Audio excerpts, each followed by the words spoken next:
Buen día. Nos toca hoy desarrollar la segunda clase, el segundo tema de este curso en conmemoración de los 2400 años del nacimiento de Aristóteles, que se titula Aristóteles, Logos helénico y humanismo. Muy bien. La finalidad de esta clase es ubicar a Aristóteles en su contexto, podríamos decir histórico, pero yo diría más bien en su contexto espiritual, es decir, en el mundo vital, intelectual, moral y religioso al que perteneció y que constituye el ámbito de origen de su pensamiento. Si no hacemos el esfuerzo de ubicar a Aristóteles en ese contexto, no podemos entender a Aristóteles desde su propia realidad humana, desde su propia espiritualidad y desde el sustrato que alimenta su existencia como ser humano.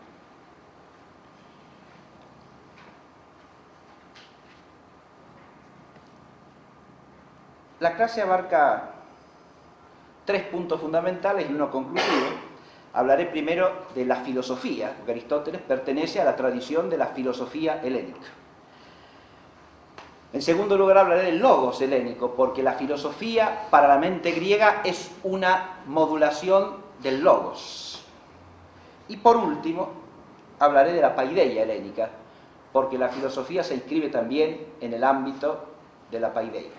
Son 3 nombres griegos que hay que comprender desde la propia helenidad, porque si no, los transformamos en nociones ajenas al espíritu griego. O sea, los sustituimos por cosas que pensamos nosotros, pero que no son lo que tenía en el espíritu Aristóteles cuando decía filosofía, cuando decía logos o cuando decía paideia. Pero para iniciar esta clase se me ocurrió, como oportuno, el partir de una sentencia que se ha convertido en una suerte de adagio vulgar, dicho en latín.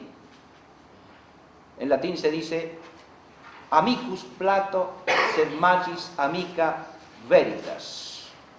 Amigo es Platón, pero más amiga la verdad. Esta es una sentencia que se atribuye a Aristóteles, que al discutir la doctrina platónica de las ideas, a la que tiene que oponerse, dice esto, ¿no? Lamento tener que oponerme aquí porque Platón es mi amigo, pero más amiga es la verdad.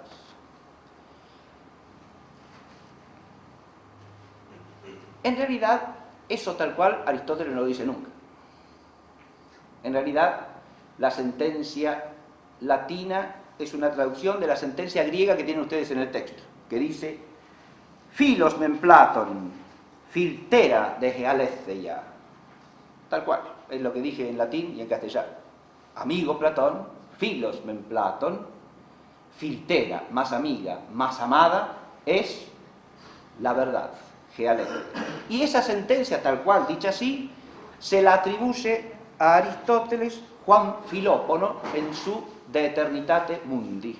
Juan Filópono es un comentarista griego de Aristóteles, comentarista griego cristiano de Aristóteles del siglo VI después de Cristo. Pero esa expresión resume bien la mente de Aristóteles, que en esto no hace sino ser un fiel discípulo de su maestro Platón. Porque esto que Aristóteles dice en relación a Platón, que enuncia, ahora lo vamos a leer a Aristóteles, lo que dice Aristóteles lo encontramos en la Ética Nicomaquea, libro primero, tienen ahí la cita, ¿sí? Y es lo siguiente: quizás sea mejor considerar el aspecto general de la cuestión y preguntarnos cuál es su sentido, aunque esta investigación nos resulte difícil por ser amigos nuestros los que han introducido las ideas. Fíjense que a Platón no lo menciona expresamente, ¿no? Son amigos nuestros los que han introducido las ideas. Parece con todo que es mejor y que debemos, para salvar la verdad, sacrificar incluso lo que nos es propio, sobre todo siendo filósofos, pues siéndonos ambas cosas queridas, es justo preferir la verdad. Esta es la sentencia de Aristóteles, ¿no? Siéndonos ambas cosas queridas, los amigos y la verdad, es justo preferir la verdad, sobre todo siendo filósofos, dice Aristóteles. Es decir, haciendo profesión de amar la sabiduría. Pero, como venía diciendo, esto que Aristóteles dice con toda claridad, lo dice en seguimiento de su maestro. Porque si vamos al libro 10 de República, al comienzo nomás del libro, Platón está tratando allí de la poesía y se remite a la figura de Homero como el padre de los poetas, ¿no? Tendré que decirlo, contesté, y por más que un cierto cariño, filía, amistad, amor, y reverencia que desde niño he tenido por Homero me retraigan de hablar. Homero, en efecto, tiene todo el aire de haber sido el primer maestro y guía de todos estos bellos poetas trágicos. Pero como a ningún hombre ha de honrarse de preferencia a la verdad, he de decir lo que pienso. Al Udgar progestesales ellas, timeteos aner. Es decir, a ningún hombre se ha de estimar por encima de la verdad. Esa es la sentencia platónica, ¿no? Me pareció oportuno empezar por aquí, por la sencilla razón de que esto enlaza con el sentido total del curso, primero que nada, según la introducción que hice en la clase pasada que estuvo a cargo del profesor Rego, y porque nos sitúa en una coordenada fundamental del espíritu helénico. Tenemos que entender lo que es la filosofía, el logos, la paideia. Pues bien, filosofía, logos y paideia se ordenan de alguna manera a esto, es decir, a la verdad. Son dimensiones a través de las cuales el hombre puede cumplir con ese destino suyo, según la mente griega, que es amar a la verdad y vivir para ella. Esto además nos explica, o nos da pie a fundamentar, cómo después la tradición cristiana asumirá la filosofía griega, porque acá tenemos una complexión espiritual que es perfectamente sintonizable con el espíritu cristiano, para el cual la verdad debe ser amada por encima de todo hombre, porque la verdad es Dios mismo. De modo que acá hay una convergencia radical, fundamental.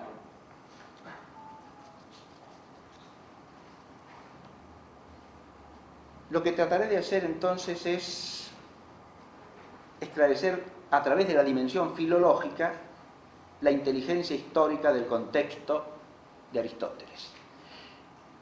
Hago una breve referencia bibliográfica. Para profundizar esta clase pueden recurrir, en primer lugar, a dos obras de Werner Jäger. Una, la célebre Paideia, y otra, su Aristóteles. Recordemos que la Paideia de Aristóteles recorre esa noción de Paideia desde Homero hasta Platón, ¿no? De modo que Aristóteles no aparece ampliamente tratado. Pero a Aristóteles le dedica Jäger un libro especial, que fue un libro de una importancia histórica extraordinaria, porque fue el primer estudio de la dinámica histórica del pensamiento de Aristóteles. Es decir, sobre Aristóteles ha habido comentarios a lo largo de toda la historia de la filosofía, pero Jäger lo que hace ahí es estudiar cómo se desarrolló el pensamiento de Aristóteles, ¿no? Y es el primer estudio sistemático de esa cuestión, de cómo Aristóteles va formando su pensamiento. El otro texto fundamental que les recomiendo leer es Humanismo, de Carlos Di Sandro. Se trata de dos cursos dictados por Di Sandro en los años 60, bajo el título Humanismo. Y en cada uno de esos cursos se encuentra un capítulo sobre la helenidad. El del primer curso se llama El hombre teorético y el del segundo curso se llama El hombre helénico. Así hay un enfoque filológico de una profundidad extraordinaria, en algunos aspectos mayor que la del propio Jäger, en relación con las nociones que articulan el espíritu griego clásico.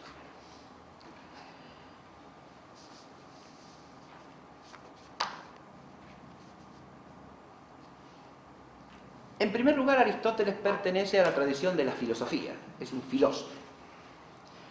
Filosofía todos entendemos que significa amor por la sabiduría, pero eso de que la traducción es una traición es casi siempre cierto, porque uno dice la filosofía es amor por la sabiduría y ya se olvidó de la palabra originaria, pero también eludió las nociones que están en la palabra originaria, porque las sustituyó por nociones de nuestra lengua, ¿sí?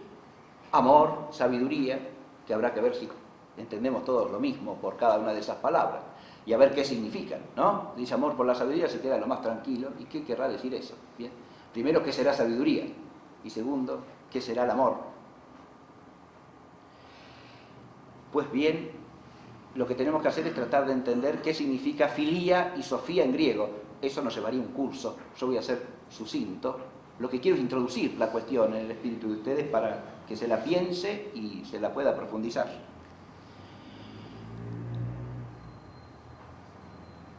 Primero que nada, hay una filía por la sofía.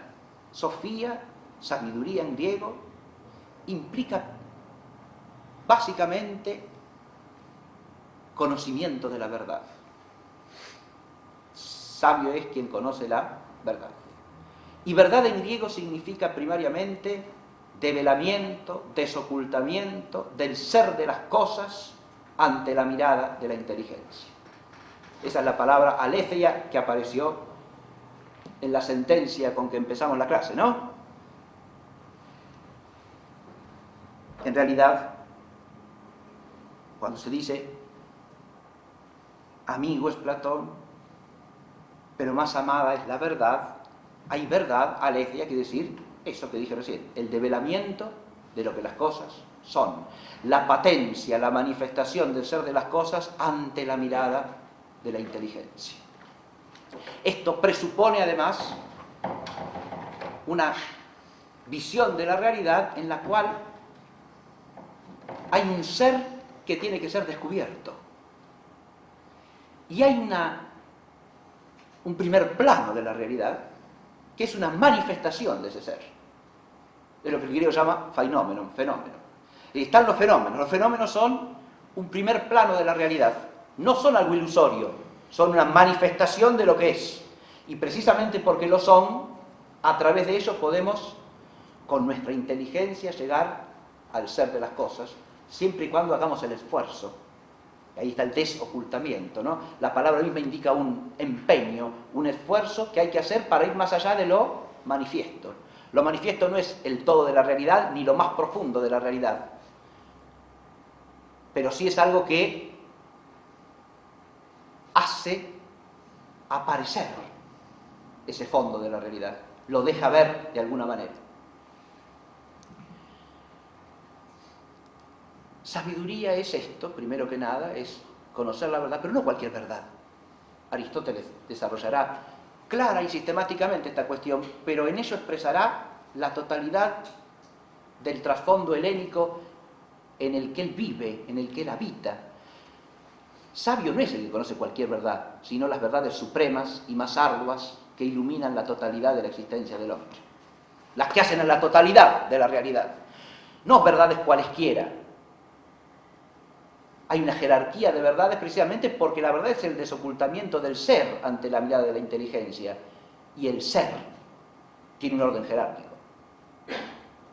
No es lo mismo el ser de la planta o de la hormiga que el ser del hombre.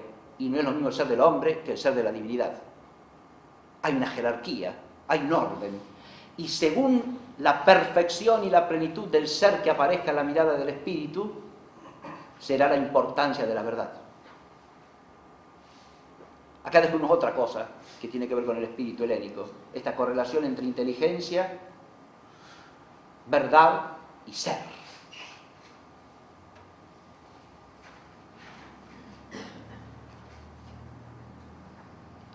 Mantenerse en eso le fue arduo al propio espíritu griego, atención, ¿eh? Hay una tradición de la filosofía en la antigüedad griega clásica, pero hay también una sofística, que es el desprecio, que se cierra ante esto que estoy diciendo, lo rechaza y lo pretende sustituir por un hombre que se hace medida de todo, de lo que es y de lo que no es. Ahí está la tentación de sustituir ese orden del ser que trasciende al hombre por el propio hombre y sus conveniencias. Esta tentación también acechó al espíritu griego, que es humano.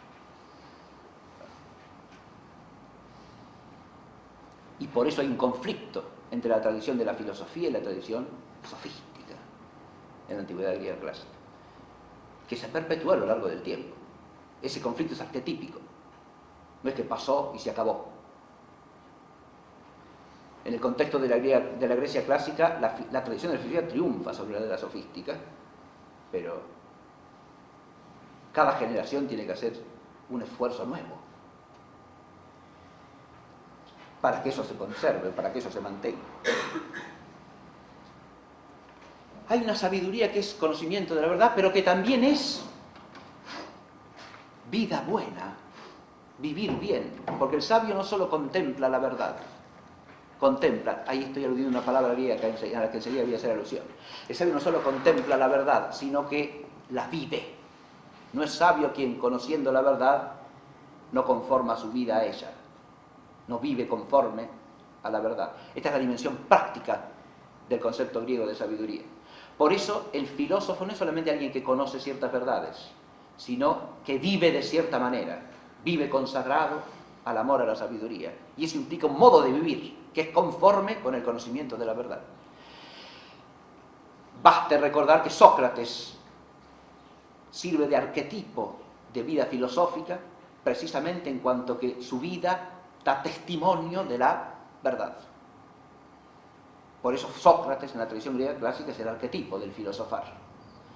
No solo por el conocimiento de la verdad, de las verdades supremas, de las verdades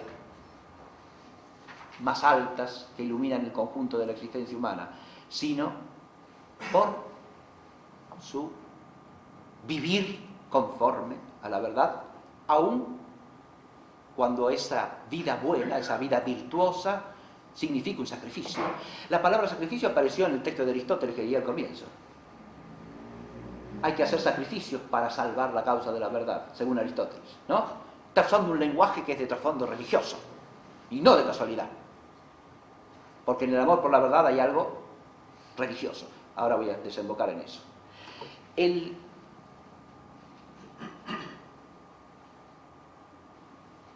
Vivir bien es vivir conforme a la verdad.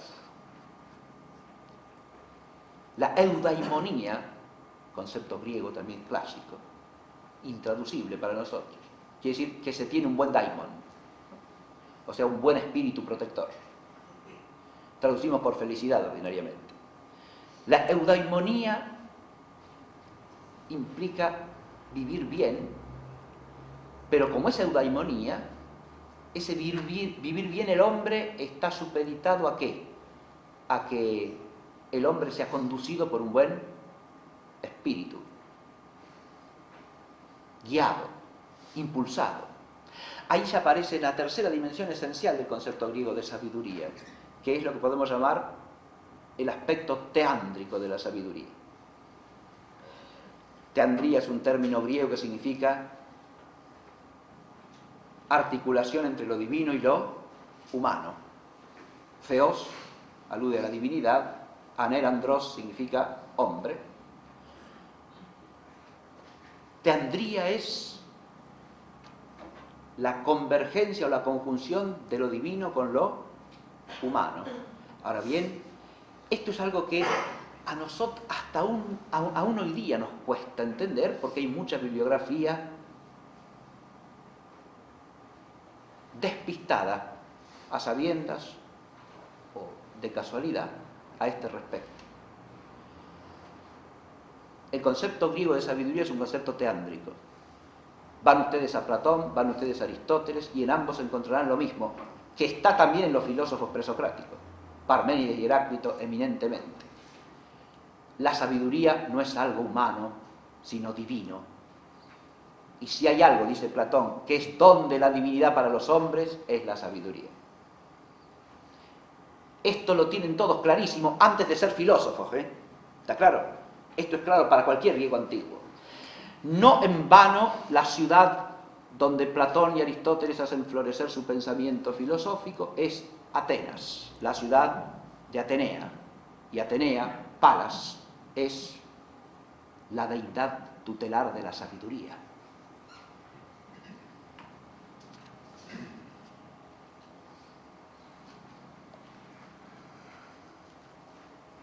Hay, por lo tanto, un trasfondo religioso del concepto de filosofía. Esto es lo que hay que entender.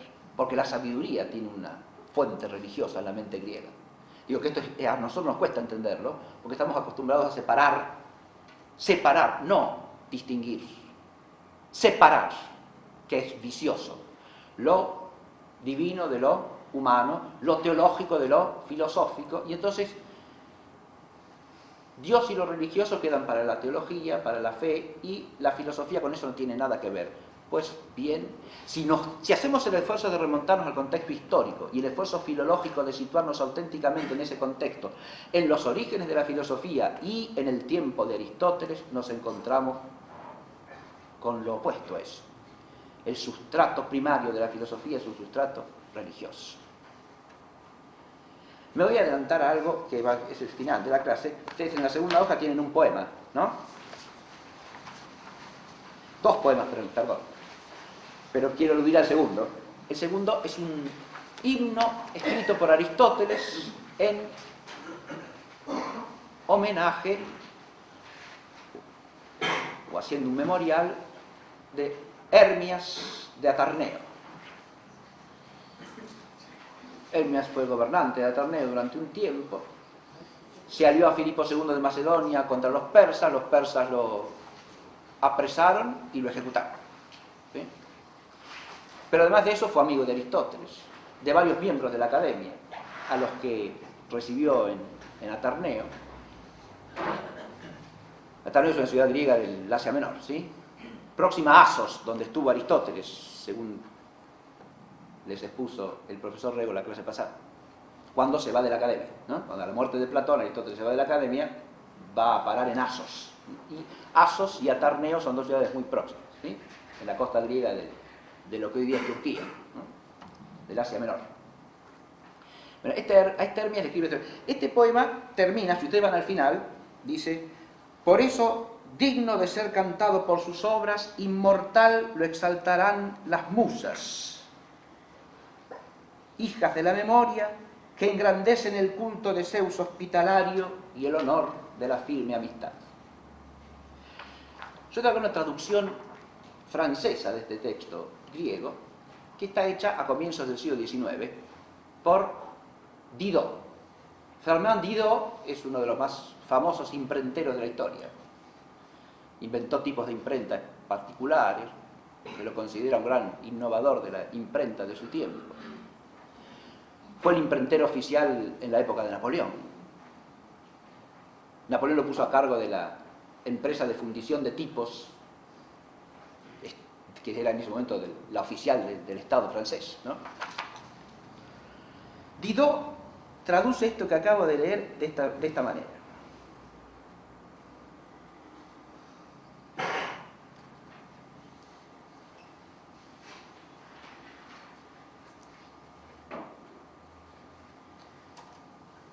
Lo leo traducido, ¿eh? También, siempre más grande, siempre más respetado, con voz esplendente, las hijas de la memoria celebran a un héroe famoso por la victoria, por la amistad constante y la hospitalidad. Del bello nombre de Hermias elevarán la gloria a la inmortalidad. no sé si habrán notado, pero el dios ha desaparecido, ¿verdad? Zeus hospitalario no está más. El adjetivo hospitalario, que es un epíteto del dios Zeus, es uno de los epítetos clásicos de Zeus, Zeus protector de los huéspedes, ¿sí? Zeus hospitalario, Zeus protector de los extranjeros, de los que visitan, de los huéspedes, ¿sí? Zeus es el dios, sin más. Cuando los griegos nombran a Zeus, nombran la divinidad suprema, ¿no? En la traducción esta, o sea, desapareció. Y ese epíteto de hospitalario, ¿a quién se le atribuye? Al propio Hermias, que no tiene nada que ver en el texto griego con la hospitalidad, ¿eh? Y el que es celebrado y honrado y cantado, ¿quién es? Hermias. Si usted lee la traducción francesa, esta, todo el himno celebra ¿a quién? A Hermias. Y las musas se ocupan por honrar ¿a quién? A Hermias, pero eso no es lo que dice Aristóteles, ¿está claro? Es un contraste grosero. Uno dice, ¿cómo puede traducirse eso así? Ah, bueno. Sí se hace un rato alusión a que la traducción es cierta traición. Acá es más que eso, ¿no? Acá la traducción escamotea deliberadamente el contenido del texto original, ¿no? Y suple la celebración de un culto divino, en todo el lenguaje de los versos de Aristóteles en griego, cultual plenamente, ¿sí? Dios tenius sebas aususai, es decir, incrementando sebas tiene un doble sentido, pero los dos cultuales, es el culto que se tributa a la majestad de un dios o la majestad misma de ese dios, ¿está claro? Y lo que se dice acá es esto, ¿no? Ensalzando, exaltando, incrementando el culto o la majestad del culto de Zeus hospitalario. Esto es lo que hacen las musas, ¿sí? No, como dice la traducción francesa, celebran a un héroe famoso por la victoria, por la amistad constante y la hospitalidad. O sea, la hospitalidad viene a ser un atributo ahora de Hermias, ¿no?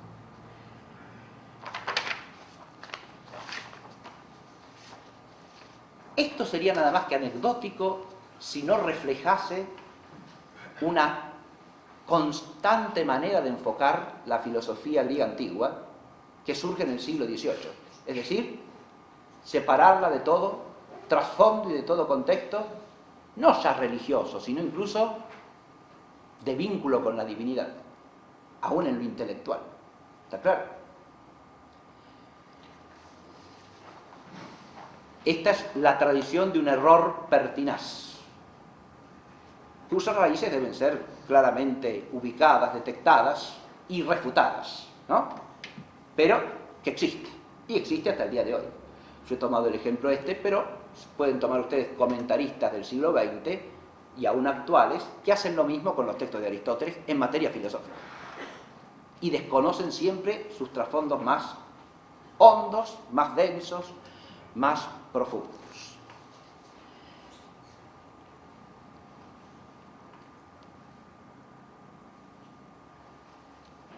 Hay un trasfondo religioso que posibilita la filosofía en la antigua Hélade. ¿Ese trasfondo religioso cuál es? Es la religión de la Grecia clásica. Esa religión tampoco es bien conocida en general. Tiene aspectos poco investigables, incluso historiográficamente, porque la dimensión del culto doméstico en la Grecia clásica, como todos los cantos, himnos, fórmulas del culto doméstico, se transmitían solo por vía oral, por razón de respeto sagrado, no han llegado hasta nosotros. O sea, conocemos algunas descripciones o alusiones que hay en los autores clásicos, pero no tenemos los textos de ese culto, insisto, porque los griegos no los ponían por escrito. Y no los ponían por escrito por respeto a las fórmulas que tenían que ser reservadas en la tradición de cada familia, de cada fratría, de cada tribu. ¿Está claro? Lo mismo pasa con los signos del culto general, del culto político, es decir, del culto que cada polis daba a sus deidades tutelares. Pero hay cosas del culto griego clásico y de la religiosidad griega clásica que son manifiestas. Es lo que llamamos el culto olímpico, o el culto a Zeus olímpico. Y este culto tiene un eje conceptual fundamental. El culto que el hombre tributan a los dioses y al dios, sin más que Zeus, tiene como fin celebrar el orden del universo. Porque esto es un concepto religioso para la mente griega antigua. El universo en su conjunto es un cosmos, es decir, un orden armonioso. Y ese orden lo funda la divinidad. Zeus es el que garantiza y sustenta ese orden. Sin eso no hay filosofía, No es posible la filosofía, porque ese orden es el orden de la realidad en su conjunto, es el orden del ser de las cosas, es lo que hace que todas las cosas tengan una ley intrínseca, una determinación que no pueden traspasar. Y todo lo que accidentalmente traspase el orden, el desorden relativo, no va a parar nunca al caos, porque el caos está sujeto al orden. Está contenido bajo él. Por eso toda transgresión del orden tiene su justa reprimenda. Y el orden se conserva. Y esto es lo que los griegos celebran en su culto. ¿Está claro esto? De aquí nace la filosofía en el sentido siguiente. La filosofía es una contemplación del orden. Contemplar el orden es profundizar en el espíritu humano la razón que se tiene para celebrarlo. Porque cuando uno contempla y contempla profundamente ese orden, tiene más motivo para celebrarlo, ¿no? Cuanto mejor lo conoce, cuanto más hondamente lo admira, más lo celebrará. Admiración y contemplación son dos nociones inseparables de la filosofía. Theoría, se dice contemplación en griego,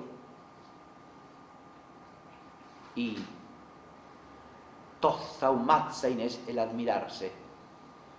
La filosofía es ella misma teoría. Teoría es contemplación del orden. Contemplación con el logos, ahora voy al logos, porque hay otras contemplaciones, pero la contemplación con el logos la hace, entre otras cosas, la filosofía. Es una contemplación del orden. Ese contemplar implica detenerse con respeto, veneración y admiración ante la grandeza y la belleza de cierta realidad, que trasciende a uno. Eso es contemplar. Y lo que está llamado a contemplar el hombre es el orden total del universo. Y la filosofía hace eso. O no es filosofía. No es amor de la sabiduría. El otro término que mencioné es asombrarse. Platón y Aristóteles, ambos dicen esto. La filosofía brota del asombrarse. Asombrarse, ¿qué quiere decir? Descubrir con la inteligencia que hay un orden en la realidad que resulta asombroso primero porque es orden, pero segundo, porque ese orden existe sin que yo tenga ni arte ni parte en producirlo. Las cosas están ordenadas. Están así. Hay un orden en la realidad. Para eso el hombre, fíjese, para descubrir ese orden, el hombre tiene que salir de sí mismo, ¿no? Acá hay algo importantísimo. Sin una conversión hacia la realidad que nos permita descubrir lo profundo de la realidad del orden, no puede haber ni origen de la filosofía, ni se empieza a filosofar. Si nosotros permanecemos sumergidos en los desórdenes que nosotros mismos producimos, obramos y hacemos, jamás podemos filosofar, Primero porque permanecemos en nosotros mismos, en lo que hacemos, decimos, obramos, y de ahí no salimos, ¿no? No vamos al ser, no vamos a la realidad que nos contiene, de la que somos parte, y en cuyo orden existimos, sino que suplimos a esa realidad que nos llama, porque somos inteligentes, por nuestro propio mundo, el que nos hacemos nosotros, el que nos creamos nosotros. Ahí la filosofía se acabó, no tiene ni posibilidad de existir. Fíjense, probablemente ustedes hayan percibido una insinuación en eso que estaba diciendo a ciertas ciertos aspectos de nuestra vida contemporánea, si uno se sumerge en el mundo de los noticieros, por ejemplo, y obviamente, no se puede filosofar ahí, ¿no? Imposible. Primero por eso que expliqué, después habría otras consideraciones que hacer, pero que no son menores. Pero primero que nada por eso que yo dije recién, porque no hay posibilidad de salir de uno mismo, quiere decir, del mundo del hombre, ¿no? Y contemplar la realidad profunda, incluida la propia naturaleza del hombre, en esa realidad que es de suyo, que es physis, naturaleza. Por ahí empieza el filósofo, por contemplar la naturaleza, la physis, lo dijo también el profesor Rego la clase pasada, ¿no? Aristóteles empieza por eso, por la investigación de la naturaleza y por la contemplación de la naturaleza. La filosofía empieza siempre por ahí. Pero la naturaleza no es lo que nosotros entendemos. Naturaleza no es ese mundo material cerrado en sí mismo. No. La naturaleza es la realidad profunda del ser de las cosas. Eso es la naturaleza. Que incluye la naturaleza del hombre. Y toda realidad que es de suyo. Superior al hombre también. La filosofía es, dije de entrada, una modulación del logos para la mente griega clásica. El logos tiene en la concepción griega clásica 3 aspectos fundamentales, 3 dimensiones, dice así la clase. Esas 3 dimensiones del logos son el logos poético, el logos filosófico y el logos histórico. Hay un logos poietikos, es el primero de todos. Hay un logos filosóficos, es el que sigue. Y por último, un logos históricos. Claro, si hablo de las dimensiones del logos, brevemente tengo que ubicar al logos. ¿Qué es el logos? Lo tienen hasta en el título de la clase, ¿no? Aristóteles, logos helénico y humanismo. El logos es, para que se entienda fácilmente, la articulación entre la inteligencia del hombre y el ser de las cosas. En cuanto que la inteligencia humana, al recibir el ser de las cosas en ella misma, forma una razón, un signo de lo que la cosa es en la propia inteligencia. Lo que nosotros llamaríamos el concepto, ¿no? Para que sea más fácil entender. Lo que la escolástica llamará el verbo mental. Verbum mentis, que no es más que una traducción de logos, ¿sí?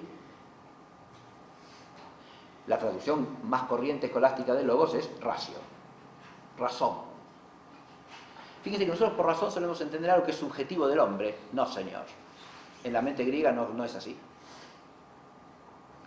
Lo que se da en el hombre es inteligencia, es capacidad de conocer el ser. La razón no es del hombre, la razón es de la cosa. Es el logos. El logos en cuanto que hay una determinación del ser de la cosa que aparece en mí y se instala en mi inteligencia por medio de un signo que me remite a ella. Ese signo que está en la inteligencia que me remite a las cosas, ese es el logos. El logos hace presente el orden del ser de las cosas en la inteligencia. El orden porque hace presente la determinación. Y la determinación es el principio del orden. ¿Qué quiero decir con esto? Una determinación quiere decir cierta forma, cierta esencia, lo que nos saca ¿de qué? De la pura indeterminación, de la pura potencialidad. El ser algo. En cuanto yo capto que algo es esto y no otra cosa, hay un principio de orden. ¿Por qué? Porque eso que es lo distingue de todo lo demás. Y lo pone en relación a todo lo demás también, según cierta medida y proporción. Lógico.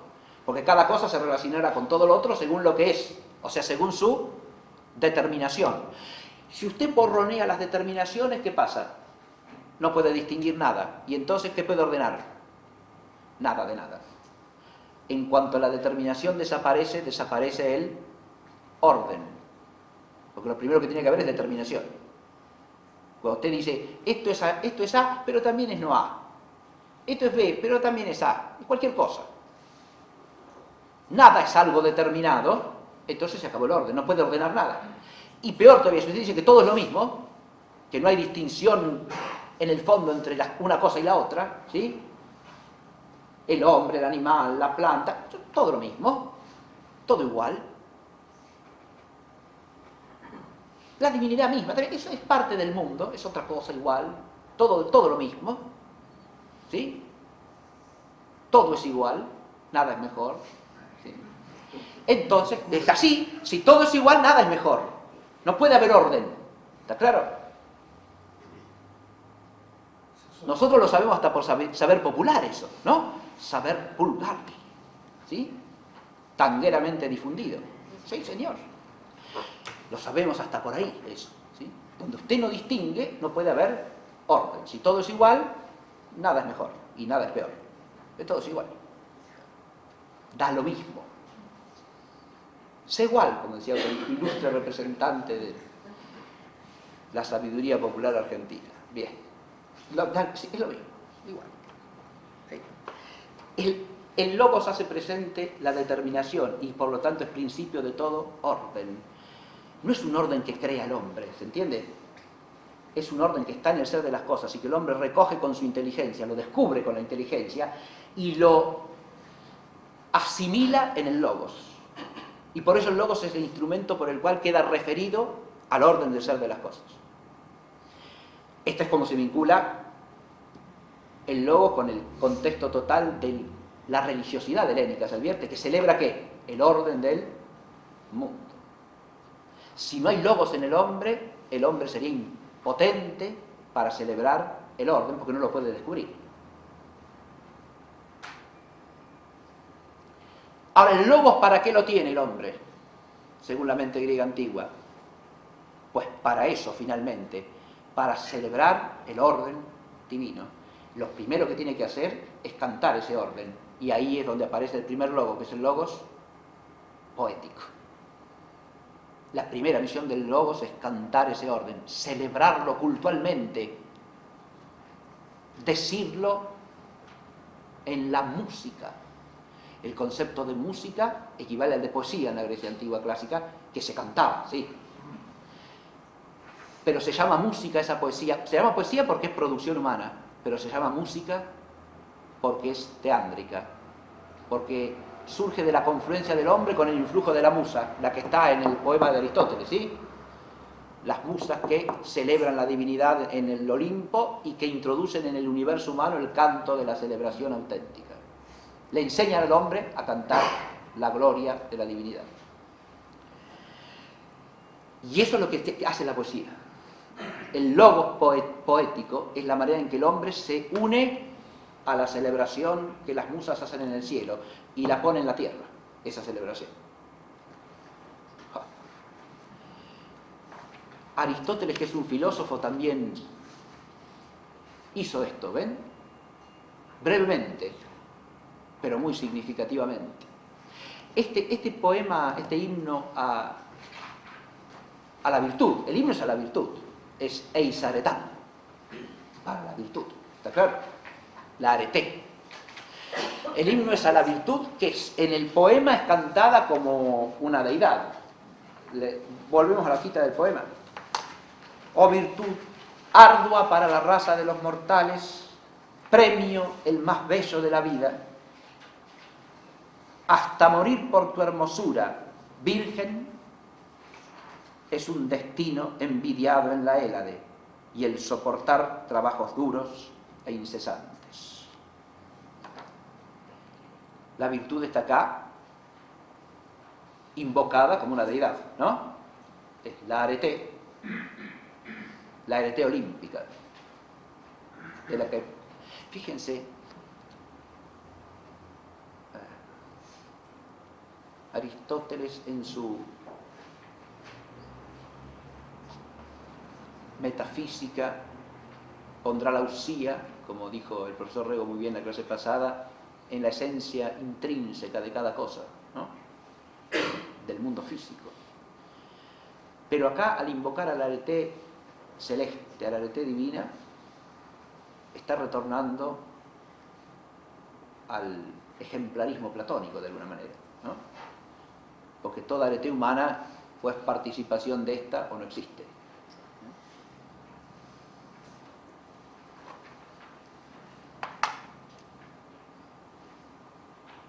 Tal fruto inmortal brindas al corazón, mejor que el oro y que ilustres antepasados y que el sueño de lánguidos ojos. La virtud es lo mejor de todo, ¿no? Es superior a cualquier bien.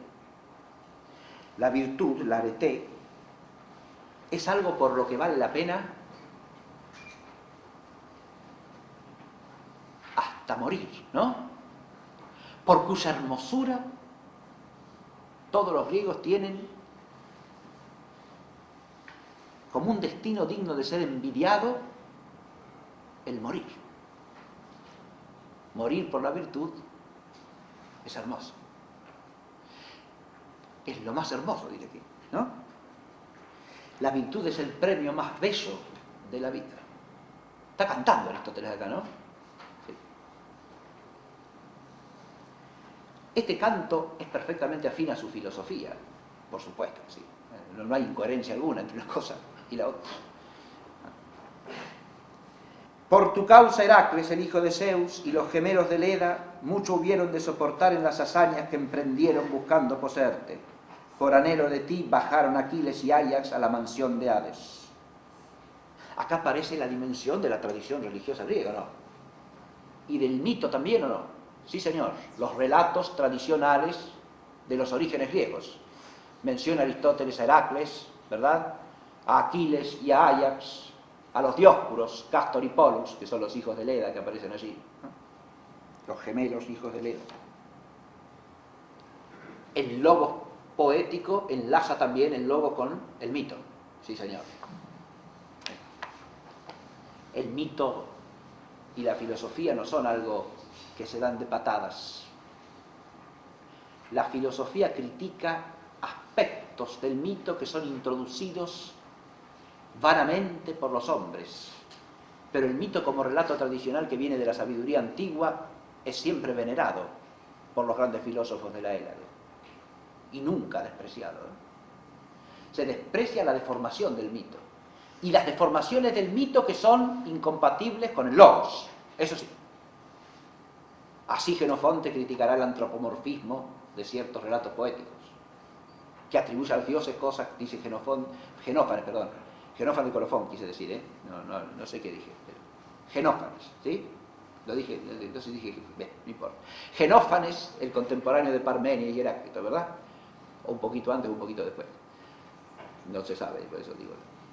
Genófanes dice, criticando cierto antropomorfismo inaceptable de ciertas elaboraciones poéticas del mito, que no se puede atribuir a los dioses acciones y pasiones que son vergonzosas hasta en los hombres. Hay una crítica de un antropomorfismo que desvirtúa el mito, ¿sí? O que desvirtúa la reverencia debida a los dioses. Y en ese sentido la filosofía purifica y conserva una sana religiosidad, ¿sí? Pero no es que se opone como la racionalidad a lo mítico que es irracional. No. Eso es una interpretación racionalista de la relación entre logos y mitos en la antigüedad griega, no lo que pensaban los griegos antiguos. Por anhelo de ti bajaron Aquiles y Áyax a la mansión de Hades. Por amor de tu forma también el Retonio de Aterneo dejó viuda a la luz del sol. El Retonio de Aterneo es Hermias, el amigo de Aristóteles, que ocasiona este canto. Fíjense que con ocasión de que Hermias ha muerto y del homenaje que le quiere hacer a Hermias, lo que canta Aristóteles no es a Hermias, sino que canta esa virtud de la cual Hermias ha sido testigo, ¿no? Ha sido partícipe y ejemplo. Y por la cual es digno de ser cantado, ¿no? Por eso digno de ser cantado por sus obras, inmortal lo exaltarán las musas. El haber participado de la virtud en el grado en que lo ha hecho heroicamente, ¿no? Porque ha muerto bajo tormento de los persas, negándose a darle la información que le requerían. Esto es lo que pasó, ¿sí? Los persas lo apresaron, lo sometieron a tortura, para que les dijera cómo se había fraguado la conspiración entre él y Filipo de Macedonia contra ellos, y él no les dijo ni pío, y lo mataron, ¿está claro?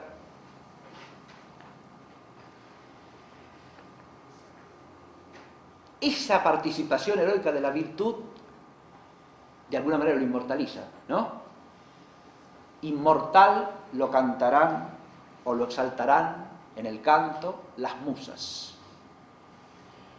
hijas de la memoria, que al hacer eso, al cantar esta virtud participada por Hermias, ¿qué es lo que hacen? Lo que dice al final, ¿no? Engrandecen el culto de Zeus hospitalario y el honor de la firme. La palabra firme traduce un término griego, bebaios, que es lo que permanece firme siempre, lo constante para siempre, lo siempre fiel, ¿no? El honor de la firme amistad. La amistad, que es algo también divino en la mente de Aristóteles. La amistad es... La felicidad del hombre se constituye en Aristóteles por la contemplación de la verdad suprema,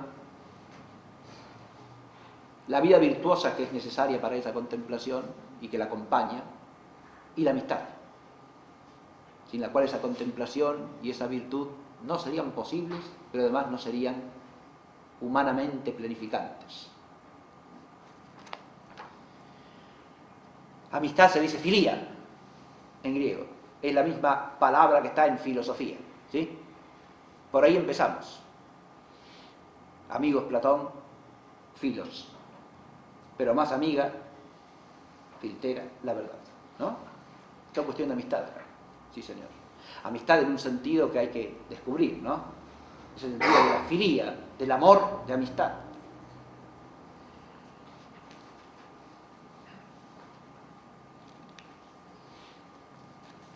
El logos empieza siendo poético. El logos poético que canta el orden es el que fundamenta la existencia de un otro logos segundo, que es el logos filosófico. ¿Este qué hace? Escruta las causas y principios inteligibles del orden. ¿Está claro? No se contenta con cantar el hecho de que hay orden, de celebrarlo en el canto. Atención, el logos poético, esto es importantísimo, esto en el siglo XX lo ha descubierto sobre todo con extraordinaria profundidad y lo ha explicado muy bien Heidegger, Martin Heidegger. Esto que digo ahora. La prioridad que tiene el logos poético en relación al logos filosófico, en cuanto que sin un logos poético real y viviente no puede haber auténtica filosofía.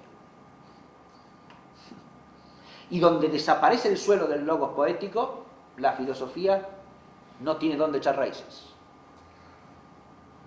Eso es un hecho histórico de la Grecia antigua, es así. Primero está Homero y después vienen los filósofos. Pero hay una cosa que es esencial ahí.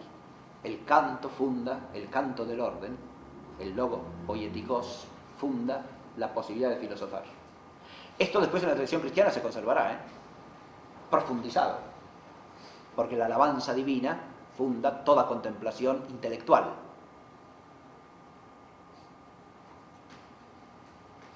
Dicho de otra manera, el oficio divino es el sustrato en que enraiza la teología y la filosofía en sede cristiana, ¿no? Por analogía con lo que acabo de decir. Y sin eso no hay auténtica teología ni auténtica filosofía.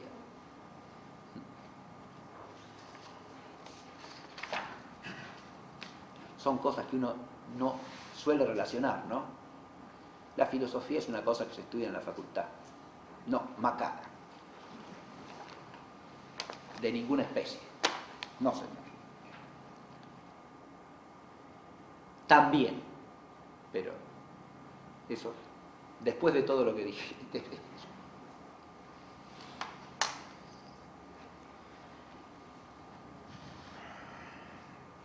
Y después viene el logos histórico. El logos filosófico, dije, escruta los principios y causas inteligibles para el hombre de ese orden.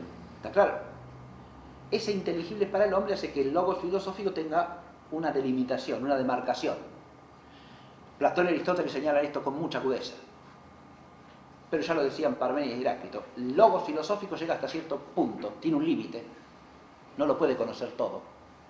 Queda un aspecto de la realidad que resulta trascendente siempre respecto del logos filosófico, ¿no? Porque el logos escruta los principios y causas en cuanto son inteligibles para el hombre. Y el logos histórico, ¿qué hace? Escruta el pasado humano y la concatenación ordenada también de las empresas humanas que son relevantes para el destino y la existencia del hombre sobre la tierra. Tercera cosa, las empresas humanas que son relevantes para la existencia y destino del hombre sobre la tierra, esa relevancia presupone el logos poético y el logos filosófico, porque sin celebrar el orden divino del mundo y sin entender los principios y causas y las esencias de las cosas, no se puede entender humanamente qué es lo relevante para la existencia del hombre. Todo logos histórico presupone un logos poético y un logos filosófico, una concepción del hombre y del destino del hombre, porque si no, ¿qué es lo relevante de lo que se ocupará el historiador? ¿De qué hechos se ocupará? ¿De qué empresas? ¿Y en orden a qué? Por eso es el tercer logos ese, el logos histórico. Acá tenemos poesía, filosofía e historia, ¿verdad? Un tesoro heredado de la Hélade, ¿no? Por el que debemos dar gracias siempre, con humildad y con reverencia, diría yo. Bien. Y que ojalá podamos contribuir a cultivar de alguna manera. Del logos y el mito ya hablé brevemente. El logos y el mito tienen una tensión constante, porque son dos aspectos ¿de qué? De la inteligencia sapiencial de la realidad. Pero el logos es fruto de la inteligencia del mundo a través de la experiencia humana. El mito es un relato, una narración que viene de la antigüedad y que se transmite por tradición. Son dos vías distintas de conocer o de saber, que forman entre sí una unidad tensa, porque pueden tener conflictos la una con la otra, pero que son como dos laderas de una misma montaña, inseparables. Adviértase que el mitos cumple en la tradición griega clásica un papel análogo, semejante al que tiene en la tradición cristiana la revelación. No es lo mismo, pero tiene un papel análogo, porque es el relato acerca de los orígenes y acerca del fin último que se recibe de la antigüedad, y cuya venerabilidad deriva de que los antiguos de alguna manera han recibido eso de los dioses. ¿Está claro? No equivale, insisto, al concepto bíblico de revelación, pero es una cosa análoga, semejante.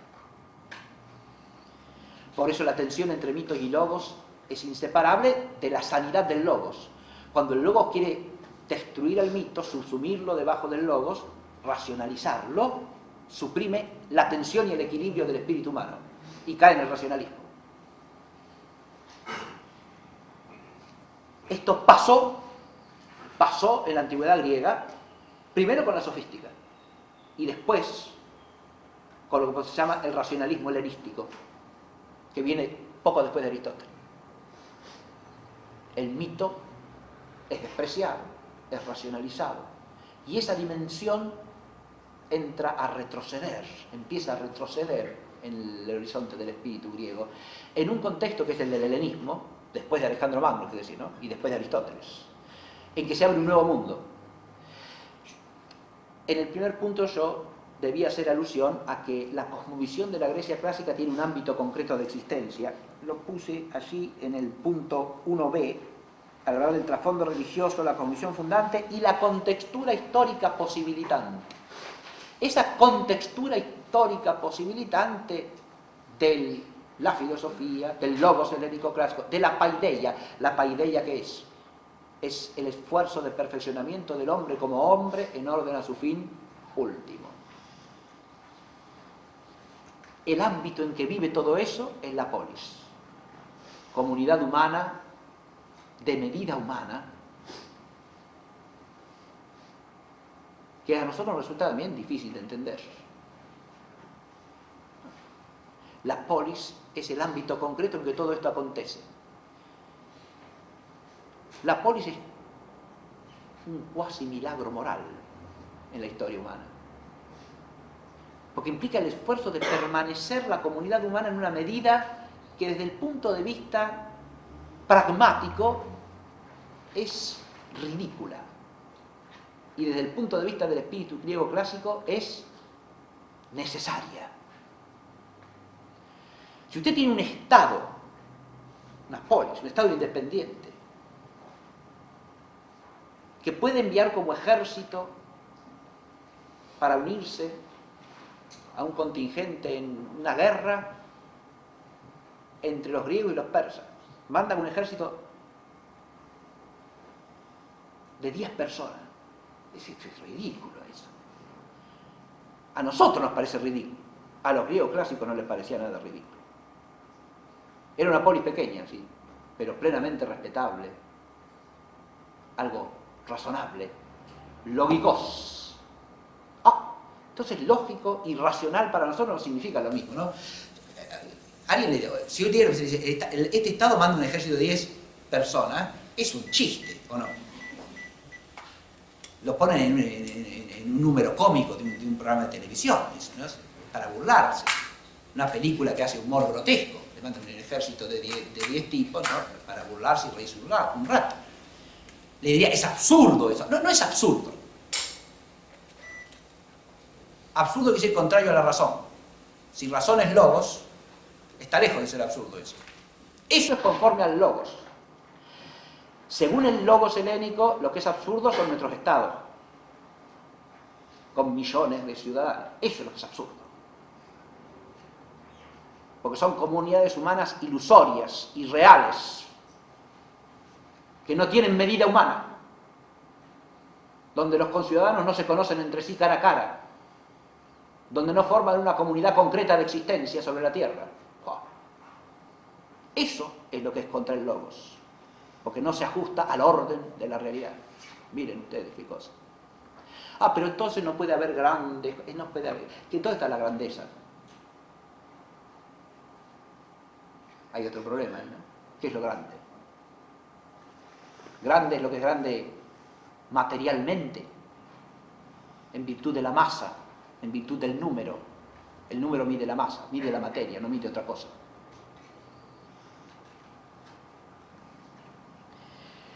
La polis deja de ser ámbito concreto precisamente después de Filipo II y Alejandro Magno, ¿sí? Surge otra cosa, un imperio cosmopolita, donde la polis tiende a diluirse, ¿sí? En una estructura mucho mayor que es como un antiguo reino o una antigua monarquía del Oriente, ¿sí? El imperio asirio, el imperio neobabilónico, el imperio persa, ahora viene el imperio de Alejandro, ¿sí? Y las polis griegas quedan subsumidas allí. Ahí se plantea un problema. ¿Puede subsistir la filosofía ahí? ¿Puede subsistir la paideia? Porque su ámbito concreto de existencia empieza a retroceder y a extinguirse. ¿Está claro? Ese ámbito concreto de existencia que es la polis es también la sede del culto olímpico, o sea, de la religiosidad griega clásica, y eso también empieza a retroceder en un mundo en el cual se mezclan gentes de distintos pueblos, que tiene una civilización común, y entonces empieza a aparecer la idea de, bueno, ¿y por qué no una religión común también? Y aparecerán tentaciones terribles allí. Primero, convertir a la filosofía en la religión, sin más, racionalismo, que desemboca en el gnosticismo. Porque la filosofía deja de ser filosofía y se transforma en una gnosis religiosa. Por el otro lado, la religión del Estado, el culto del monarca, ¿sí? La otra cosa que une a toda esa gente, ¿no? De distintos pueblos, de distintas razas, pero tenemos este Estado, este rey, el monarca, el culto del gobernante. Todas esas son desviaciones que acechan en el contexto de la religiosidad helenística, donde la religión griega clásica empieza a descomponerse, insisto, a desaparecer, a retroceder como realidad histórica. Y lo mismo la polis. Y ahí el problema que queda planteado es si la paideia puede subsistir, ese esfuerzo por perfeccionar al hombre como hombre, en que está integrada la filosofía como una parte, pero que también se desequilibra en el mundo helenístico, porque la paideia griega antigua, clásica, tiene pilares religiosos, morales y después intelectuales. ¿Está claro? Mientras que la paideia en el mundo helenístico se limita a una formación intelectual. Si no aparece un sustrato profundo, religioso y moral que la sustente, se viene abajo en poco tiempo. ¿Está claro? Y ahí nos queda diseñado el horizonte de las clases posteriores, ¿no? ¿Por qué?